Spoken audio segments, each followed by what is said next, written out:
Tout a commencé quand cette femme regardait les Twin Towers brûler depuis son appartement dans le New Jersey.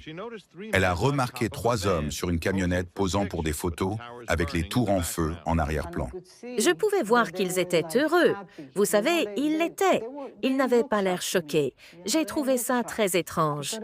Le témoin a appelé la police qui a arrêté la camionnette quelques heures plus tard et 5 hommes. Il s'est avéré qu'ils étaient israéliens. Ils ont été remis au FBI. Des sources ont déclaré à ABC News que lors d'une vérification des bases de données de la sécurité nationale, certains des hommes étaient répertoriés comme ayant eu des liens avec les services de renseignement israéliens, ce qui a déclenché l'alarme. Le FBI avait besoin de réponses à trois questions importantes. Qui étaient ces hommes? Qu'est-ce qui les a amenés sur ce parking le matin du 11 septembre?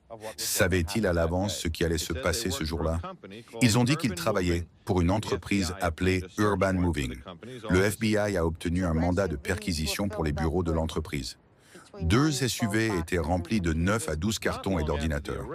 Peu de temps après l'arrestation, les bureaux d'Urban Moving ont été tout simplement abandonnés. Presque tout a été laissé sur place. 5 Israéliens ont été interrogés à plusieurs reprises et soumis à des tests de détecteurs de mensonges. Stephen Gordon était leur avocat américain.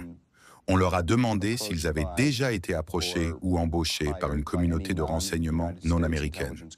Alors qu'il y a encore un débat parmi les responsables du renseignement américain, de nombreux enquêteurs pensent que certains des hommes faisaient partie d'une opération israélienne visant à surveiller les organisations caritatives islamiques radicales qui soutiennent des groupes comme le Hamas, quelque chose que les avocats des 5 hommes et le gouvernement israélien ont fortement nié.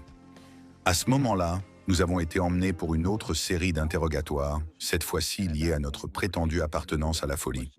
Le fait est que nous venons d'un pays qui subit le terrorisme quotidiennement. Notre but était de documenter l'événement. Notre but était de documenter l'événement.